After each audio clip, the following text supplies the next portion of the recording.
نحمده ونصلي ونسلم على رسوله الكريم أما بعد أعوذ بالله من الشيطان الرجيم بسم الله الرحمن الرحيم يا أيها الذين آمنوا اتقوا الله وابتغوا إليه الوسيلة وجاهدوا في سبيله لعلكم تفلحون آمنت بالله صدق الله مولانا العظيم۔ آج کا ہمارا موضوع ہے کہ وسیلہ یعنی اللہ کریم کی بارگاہ تک پہنچنے کے لیے کسی نیک بندے کا وسیلہ تلاش کرنا۔ چند ایک قرآنی آیات اور حدیث مبارکہ سے ہم اس بات کو ثابت کریں گے کہ وسیلہ اللہ کے قرآن سے بھی ثابت ہے اور حضور علیہ السلام کے فرمان سے بھی ثابت ہے۔ قرآن کریم میں اللہ کریم نے فرمایا یا ایھا الذین آمنوا، اے لوگو پہلا حکم تمہارے لیے یہ ہے کہ تم ایمان لے آؤ۔ اتقوا اللہ، دوسرا حکم یہ ہے کہ اللہ سے ڈرتے رہو۔ وابتغوا الیہ الوسیلہ، اور تیسرا حکم یہ ہے کہ اللہ کی بارگاہ تک پہنچنے کے لیے کوئی وسیلہ، کوئی ذریعہ تلاش کرو۔ وجاہدوا فی سبیلہ، چوتھا حکم اس آیہ مبارکہ میں یہ ہے کہ اللہ کی راہ میں جہاد کرتے رہو۔ یہ چار کام اس لیے ہم تمہیں کرنے کا حکم دے رہے ہیں لعلکم تفلحون، تاکہ تم یہ چار کام کرو اور ان کاموں کے بدلے میں اللہ کریم تمہیں اس جہان میں بھی کامیاب کر دے، کل آخرت میں بھی کامیاب کر دے۔ اب یہ چار کام اللہ کریم نے اس آیہ مبارکہ میں ارشاد فرمائے ہیں، حکم فرمایا ہے۔ اگر ایمان لے آنا، اللہ کریم سے ڈرنا، رب کی راہ میں جہاد کرنا شرک نہیں ہے، تو پھر بالیقین یہ کہنا پڑے گا کہ رب کی بارگاہ تک پہنچنے کے لیے وسیلہ تلاش کرنا بھی شرک نہیں ہے۔ یہ بھی کسی آیہ کریمہ کا حصہ ہے کہ وابتغوا الیہ الوسیلہ، اللہ کی بارگاہ تک پہنچنے کے لیے کوئی وسیلہ، کوئی ذریعہ تلاش کرو۔ دو معنی محدثین نے اس وسیلہ کے لکھے ہیں۔ بعض محدثین نے یہ کہا ہے کہ اس سے مراد یہ ہے کہ ایمان لانے کو وسیلہ پیش کیا جائے، یا اپنے اعمال صالحہ کو، نیک اعمال کو رب کی بارگاہ میں وسیلہ پیش کیا جائے کہ مالک میں نے یہ نیکی کی تھی، اس لیے اب تو میری یہ دعا قبول فرما۔ اور اکثر محدثین نے، اکثر مفسرین نے لکھا ہے ان آیات کی تفسیر کرتے ہوئے کہ یہاں اس سے مراد یہ ہے کہ رب کی بارگاہ میں دعا کی جائے تو نیک بندے کا وسیلہ اور ذریعہ دے کر اللہ کی بارگاہ سے مانگا جائے۔ دوسری آیہ مبارکہ اللہ کریم نے فرمایا اولئک الذین یدعون یبتغون الی ربہم الوسیلہ ایہم اقرب ویرجون رحمتہ ویخافون عذابہ۔ حضرت عبداللہ ابن مسعود فرماتے ہیں یہ آیہ مبارکہ عرب کے ایک ایسے گروہ کے لیے نازل ہوئی تھی جو جنوں کے ایک گروہ کی پیروی کیا کرتے تھے اور ان کی عبادت اور پوجا کیا کرتے تھے۔ وہ جن تو مسلمان ہو گئے، لیکن جو ان کی عبادت کرتے تھے انہیں خبر کوئی نہ تھی کہ جن مسلمان ہو گئے ہیں۔ تو اللہ کریم نے فرمایا اولئک الذین یدعون، اے لوگو جنہیں تم پکارتے ہو، جن جنوں کی عبادت اور پوجا تم کرتے ہو، یبتغون الی ربہم الوسیلہ، وہ تو رب کی بارگاہ تک پہنچنے کے لیے وسیلہ تلاش کر رہے ہیں، وہ تو خود اللہ کی بارگاہ میں پہنچنے کے لیے ذریعہ تلاش کر رہے ہیں۔ اور یہ قرآن کی آیت ہے، آگے اس بات کی وضاحت کر دی کہ وہ کیسا وسیلہ تلاش کرتے ہیں۔ فرمایا ایہم اقرب، وہ ڈھونڈ رہے ہیں کہ کون اس مالک کے قریب ہے، ہم اس کے ذریعے اپنے مالک تک پہنچ جائیں۔ وَيَرْجُونَ رَحْمَتَهُ، اور وہ اس نیک بندے کا وسیلہ لیتے ہوئے، نیک بندے کا سہارا لیتے ہوئے اللہ کی رحمت کی امید بھی رکھتے ہیں۔ وَيَخَافُونَ عَذَابًا، اور وہ اپنے رب کے عذاب سے ڈرتے بھی ہیں۔ تو یہاں اس دوسری آیہ مبارکہ سے بھی یہ پتہ چلا کہ اللہ کے نیک بندوں کا وسیلہ اور ذریعہ تلاش کرنا نہ صرف جائز ہے بلکہ قرآن کا حکم بھی ہے۔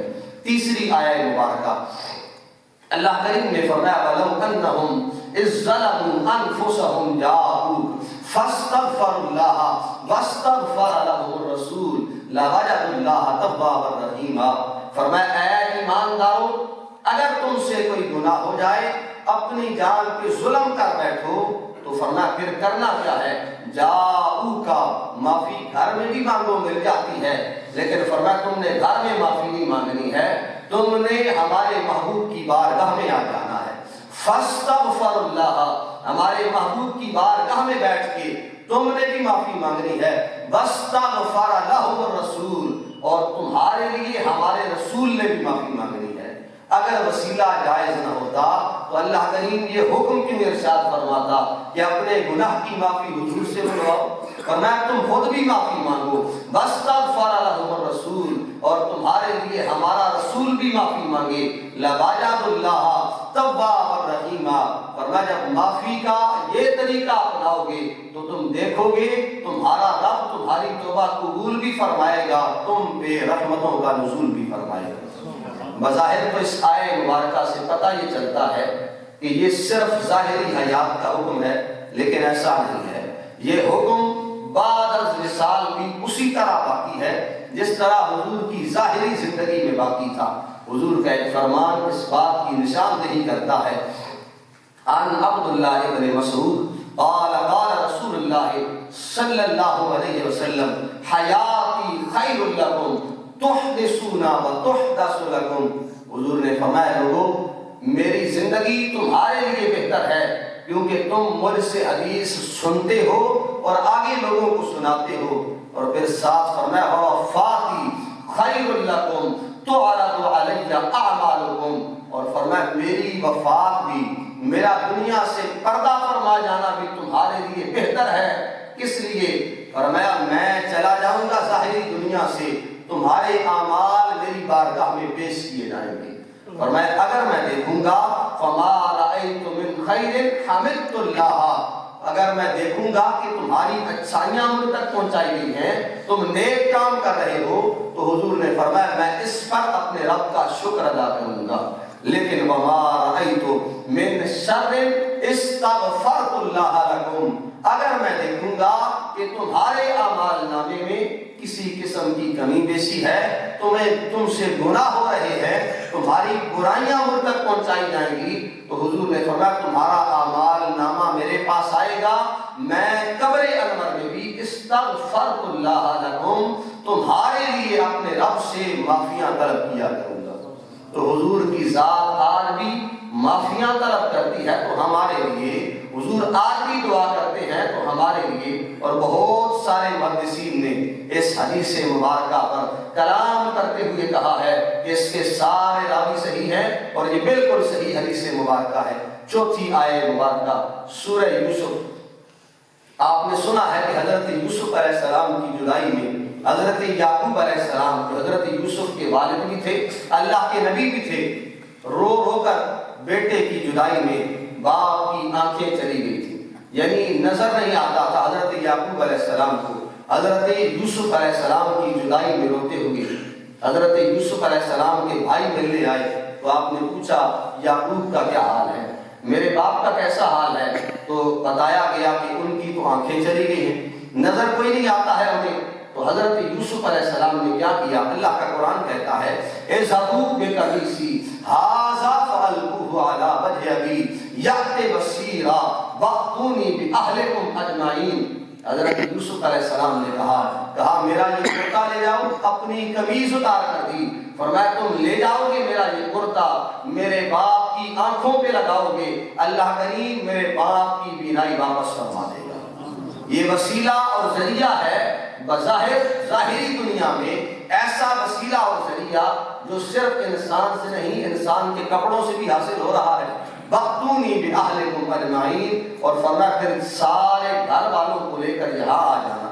یہاں قرآن کا بڑا محبت بھرا انداز اگلا، اللہ کریم نے فرمایا فَلَمَّا فَصَّلَتِ الْعِيرُ قال ابوہم، ہزاروں کلومیٹر دور سے ابھی قافلہ چلا ہے حضرت یوسف علیہ السلام کی بارگاہ سے، ہزاروں میل دور بیٹھے ہیں حضرت یعقوب علیہ السلام. اللہ کا قرآن کہتا ہے قافلے نے جب رخ پکڑا حضرت یعقوب علیہ السلام کی طرف تو آپ نے لوگوں کو بٹھایا اور کہا انی لأجد ریح یوسف لولا ان تفندون. اور میں اگر تم میرا مذاق نہ اڑاؤ تو میں تمہیں یہ بات کہنا چاہتا ہوں کہ مجھے اس طرف سے اپنے بیٹے یوسف کی خوشبو آ رہی ہے. اللہ کا نبی ہے، آنکھیں نہیں ہیں، بظاہر نظر نہیں آتا ہے، لیکن فرمایا مجھے اس طرف سے یوسف کی خوشبو آ رہی ہے. یوسف نہیں آ رہے تھے، حضرت یوسف علیہ السلام کی کرتا صرف قمیض آ رہی تھی. تو فرمایا مجھے اس طرف سے خوشبو آ رہی ہے. انہوں نے کہا قالوا تاللہ انک لفی ضلالک القدیم. انہوں نے کہا آپ پرانی محبت میں گرفتار ہیں اور کوئی بات نہیں ہے. فلما ان جاء البشیر القاہ علی وجہہ فارتد بصیرا. اور یہ صرف بات نہ تھی کہ میری قمیض رکھنا تو آنکھیں واپس آ جائیں گی. اللہ کا قرآن کہتا ہے فرمایا جیسے ہی وہ بشارت دینے والا آیا اس نے خوشخبری دی، کہا یوسف نے اپنی قمیض اور کرتا بھیجا ہے، لگائیں اسے اپنی آنکھوں کے ساتھ. اور میں حضرت یعقوب علیہ السلام نے اسے پکڑا اپنی آنکھوں کے ساتھ لگایا تو اللہ کریم نے آپ کی آنکھوں کا دیکھنا، آپ کی بینائی کو واپس کروا دیا. تو آپ کہنے لگے قال الم اقل لکم انی اعلم من اللہ ما لا تعلمون. اللہ کا نبی جو خبر دیتا ہے وہ سچی ہوتی ہے. آپ فرمانے لگے اے لوگو میں نہ کہتا تھا کہ اللہ کریم مجھے وہ باتیں بھی بتاتا ہے جن باتوں کا علم تمہیں نہیں ہوا کرتا ہے. تو یہ چوتھی آیت مبارکہ تھی کہ وسیلہ اور ذریعہ قرآن سے ثابت ہے کہ ایک بندے کو دوسرے بندے سے کسی ذریعے سے کسی وسیلے سے فائدہ پہنچے. یہ اللہ کریم کا قرآن بار بار پکار کے کہتا ہے. اور یہ شرک نہیں ہے بات بات پہ شرک کے فتوے لگانا. میں کسی کو دیکھ رہا تھا، اب کوئی گزرا ہے نا مسجد کے پاس سے تو ایک بندہ مسجد کو چومنا شروع ہو گیا تو کہنے والے نے کہہ دیا کہ یہ شرک کر رہا ہے. بھائی شرک کہتے کسے ہیں؟ شرک کیا ہوتا ہے؟ جو بھی کام آپ رب کی ذات کے لیے تصور کرتے ہیں اس کام کو اب کون رب کو چومتا ہے؟ مسجد کو چومنا کہاں سے شرک ہو گیا ہے؟ کہیں جا کے دعا مانگنا کہاں سے شرک ہو گیا ہے؟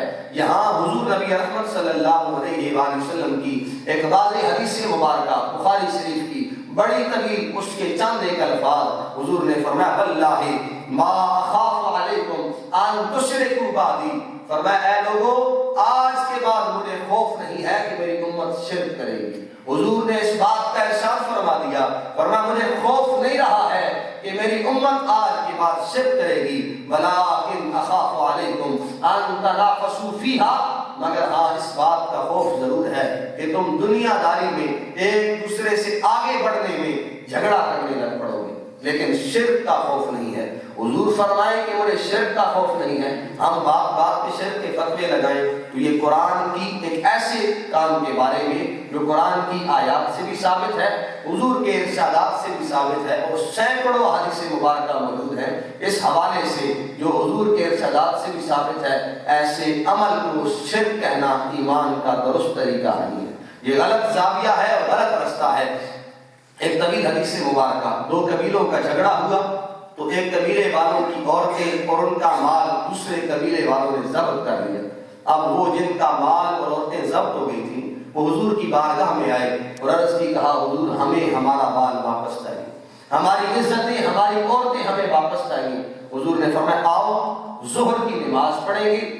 ظہر کی نماز پڑھنے کے بعد تم نے یہ کہنا ہے انا نستعین برسول اللہ علی المؤمنین بالمسلمین فی نسائنا واموالنا او کما قال علیہ الصلوۃ والسلام. نسائی شریف کی حدیث مبارکہ ہے اور یہ وہی الفاظ ہیں ایاک نعبد و ایاک نستعین. وہ جو نستعین ہے نا کہ مالک ہم مدد ہی سے طلب کرتے ہیں، وہاں مراد یہ نہیں ہے کہ درمیان میں کسی نیک بندے کو ذریعہ بنانا جائز نہیں ہے. یہاں حضور خود ارشاد فرما رہے ہیں اور وہی الفاظ کہ تم کہنا ظہر کی نماز پڑھنے کے بعد حضور نے فرمایا تم کھڑے ہو جانا اور تم کہنا انا نستعین، ہم اپنا مددگار بناتے ہیں بے رسول اللہ، اللہ کے رسول کو فی نسائنا و اموالنا، اپنی عورتوں کے بارے میں اور اپنے مال کے بارے میں. تو مدد طلب کرنا ان الفاظ کے ساتھ بھی جو ایاک نستعین میں موجود ہے یہ حضور کی واضح حدیث مبارکہ سے ثابت ہے. حضرت اویس کرنی جن کا نام آپ نے سنا ہے، وہ حضور کی بارگاہ میں شرف صحابیت صرف اس لیے حاصل نہ کر سکے کہ آپ کی ماں بیمار تھی، آپ ماں کی خدمت میں تھے، اس لیے حضور کی بارگاہ میں حاضر نہ ہو سکے۔ حضور اکثر ارشاد فرمایا کرتے تھے، اور حضرت اویس کرنی کا نام لے کر ذکر کیا کرتے تھے کہ کرن میں میرا ایک غلام رہتا ہے جس کا نام اویس ہے، ماں اس کی بیمار ہے، ماں کی خدمت کی وجہ سے یہاں حاضر نہیں ہو سکتا ہے۔ اور حضور صحابہ کو تلقین فرمایا کرتے تھے، ان کے بارے میں کچھ باتیں حضرت عمر نے وہ باتیں نقل فرمائی۔ امام بخاری کے الفاظ ہیں، حضرت اویس کرنی حضور کی وفات کے بعد آئے، حضرت عمر سے ملاقات ہوئی، بتایا گیا کہ میں اویس ہوں، کرن سے آیا ہوں۔ حضرت عمر نے فرمایا سنو، پھر حضور تمہارے بارے میں ارشاد فرماتے تھے لو اقسم علی اللہ لابرہ، کہ میرا ایک غلام اویس وہ ہے کہ اگر وہ کسی بات کے بارے میں اللہ کی قسم کھا دے تو اللہ اس بات کو ضرور پورا فرما دیتا ہے۔ یعنی مثال کے طور پر اگر موسم نہیں ہے نا بارش کا، کسی طرف سے کوئی اندازہ نہیں ہے کہ بارش ہوگی، لیکن حضرت اویس کرنی کی ذات اللہ کی قسم کھا کے کہہ دیتی کہ بارش ابھی ہو جائے گی، تو حضور نے گویا فرمایا کسی بات پہ میرا غلام اویس قسم کھا دے تو اللہ کریم اس اویس کی زبان پر اسی وقت اس کام کو پورا کر دیا کرتا ہے۔ اور پھر ساتھ حضور نے کیا ارشاد فرمایا فَإِنِ اسْتَطَعْتَ أَن يَسْتَغْفِرْ لَكَ فَافْعَلْ، اور کہا کسی تجھے اور مجھے نہیں، کسی عام بندے کو نہیں، حضور نے حضرت عمر کو کہا اے عمر اگر تمہاری ملاقات کہیں اویس سے ہو جائے تو پھر اپنے گناہوں کی معافی اویس سے منگوا لینا۔ جب تم اپنے گناہوں کی معافی اویس سے منگواؤ گے تو اللہ کریم تمہاری توبہ کو قبول فرما دے گا۔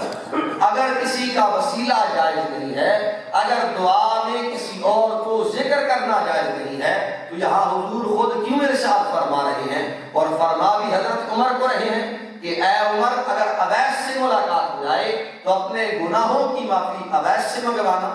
خود نہیں مان سکتا تھا بندہ، اور حضرت عمر جیسا بندہ کہاں گناہ اور کہاں حضرت عمر، لیکن یہ حضور صرف بتانا چاہتے ہیں کہ نیک بندے کا وسیلہ دینا جائز ہے۔ بخاری شریف کی حدیث مبارکہ، حضرت عمر کے دور میں جب بھی قحط پڑتا تھا تو آپ حضرت عبداللہ کو کھڑا کیا کرتے، حضرت عباس کو کھڑا کیا کرتے تھے، حضور کے چچا کو، اور دعا مانگا کرتے تھے، کہتے تھے اللہم انا کنا نتوسل الیک بنبینا فتسقینا، انا نتوسل الیک بعم نبینا۔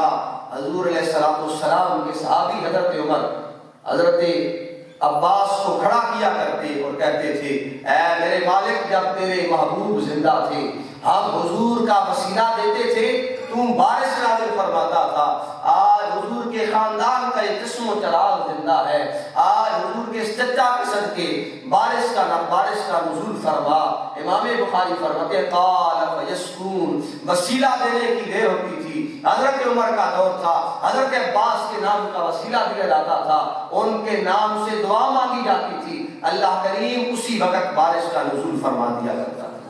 ایک نابینا صحابی حضور کی بارگاہ میں آئے، آخری حدیث مبارکہ، حضور کی بارگاہ میں آئے، آگے سوال کیا، کہا حضور مجھے آنکھیں واپس چاہیے، دعا کریں میرے لیے کہ اللہ کریم میری آنکھیں مجھے واپس لوٹا دے۔ حضور علیہ السلام نے فرمایا ان شئت دعوت اللہ وان شئت صبرت فلک الجنہ، اگر تو چاہے تو میں تیرے لیے دعا کر دوں، اللہ تجھے آنکھیں واپس پلٹا دے گا، لیکن اگر تم چاہے صبر کر تو اللہ کریم تجھے اس بیماری کے بدلے میں جنت عطا فرما دے گا۔ اب حضور خود وعدہ فرما رہے ہیں، بندہ زندہ ہے، فوت نہیں ہوا ہے، اعمال کا سلسلہ بند نہیں ہوا ہے، فرمایا اس بیماری پہ صبر کر جا، ہم تجھ سے جنت کا وعدہ فرماتے ہیں۔ اب اس صحابی نے عرض کی، کہا حضور مجھے آنکھیں واپس چاہیے، دنیا والے تانے مارتے ہیں، طرح طرح کی باتیں کرتے ہیں، صحابی ہوں، آپ کے سہارے جنت تو مل ہی جائے گی، مجھے آنکھیں واپس چاہیے۔ حضور نے فرمایا وضو کر، 2 رکعت نماز پڑھ۔ اب وضو کی 2 رکعت نماز پڑھی تو حضور نے ایک دعا ترتیب فرمائی، ایک دعا سکھائی، فرمایا اس طرح دعا کر، اور یہ ترمذی شریف کے الفاظ ہیں، فرمایا اللہم انی اسألک واتوجہ الیک بے نبی کا محمد نبی رحمہ، وہ پہلے بھی دعا مانگتا تھا کہ مالک مجھے آنکھیں واپس لوٹا دے، وہ پہلے بھی دعا مانگتا تھا کہ مالک میں نے تیرے محبوب کا دیدار کرنا ہے مگر آنکھیں نہیں آتی تھی۔ آج یہ دعا مانگی کہ مالک میں تجھ سے سوال کرتا ہوں، کس وجہ سے کہ اتوجہ الیک کا، میں تیری طرف توجہ کرتا ہوں اپنے محبوب کو وسیلہ بناتے ہوئے، بے نبی کا محمد نبی رحمت، اس نبی محمد صلی اللہ علیہ وآلہ وسلم کو وسیلہ بناتے ہوئے تیری بارگاہ میں دعا کرتا ہوں جو نبی رحمت ہے۔ اور فرمایا پھر ساتھ ہی انی توجہت بک الی ربی فی حاجتی، کہتے ہیں حضور میں نے آپ کا وسیلہ اپنے رب کی بارگاہ میں رکھا ہے، اے میرے مالک ہم نے اپنے محبوب کا وسیلہ تیری بارگاہ میں رکھا ہے، حاضی لتقضی لی، میری بات کو پورا فرما دے، اللہم فشفعہ، اے مالک آج تیرے محبوب کا سہارا ہے، اس محبوب کے نام کے صدقے سے، اس وسیلے کے صدقے سے میری آنکھیں واپس پلٹا دے۔ حضرت آپ فرماتے دعا مکمل ہوتی گئی، ابھی اس نے ہاتھ چہرے پہ نہیں پھیرے تھے، اللہ کریم نے حضور کے نام کے وسیلے سے اس کی آنکھیں اسے واپس فرما دی۔ تو وسیلہ اللہ کریم کے قرآن کی آیات سے بھی ثابت ہے اور حضور علیہ السلام کی احادیث مبارکہ سے بھی ثابت ہے۔ اپنے گناہوں کو بخشوانے کے لیے کہیں نہ کہیں کوئی بات پوری نہ ہو رہی ہو، کوئی مشکل ہو، مصیبت ہو، اسے پورا کرانے کے لیے درمیان میں کسی نیک بندے کا وسیلہ دیا جائے، تو یہ قرآن کا حکم بھی ہے اور حضور علیہ السلام کے فرمان سے ثابت بھی ہے۔ وآخر دعوانا ان الحمدللہ رب العالمین، آمین۔ اللہم صلی علی سیدنا و مولانا محمد وعلی آل سیدنا و مولانا محمد وبارک وسلم وصلی علیہ۔ اللہم انت السلام و منک السلام تبارک یا ذا الجلال والاکرام۔ الہ العالمین نماز فجر کو اپنی بارگاہ میں قبول فرما، مالک ہمیشہ قرآن کے احکام پر عمل پیرا ہونے کی توفیق عطا فرما، شریعت مطہرہ کے دائرے میں رہتے ہوئے ہمیشہ اپنی بندگی اپنی عبادت کرنے کی توفیق عطا فرما، نیک لوگوں کے ساتھ نیک بندوں کے ساتھ روابط بڑھانے، ان کے ساتھ زندگیاں بسر کرنے کی توفیق عطا فرما، نیکوں کی صحبت عطا فرما، بروں کی صحبت سے محفوظ فرما، نیک لوگوں کے سہارے سے ہمارے والدین کی مغفرت فرما، ہمارے گناہوں کو معاف فرما، روزے کی حالت میں ہر قسم کے گناہوں سے محفوظ فرما، ہماری عبادتوں کو قبول فرما۔ صلی اللہ تعالی علی رسولہ خیر خلقہ محمد وعلی آلہ واصحابہ اجمعین۔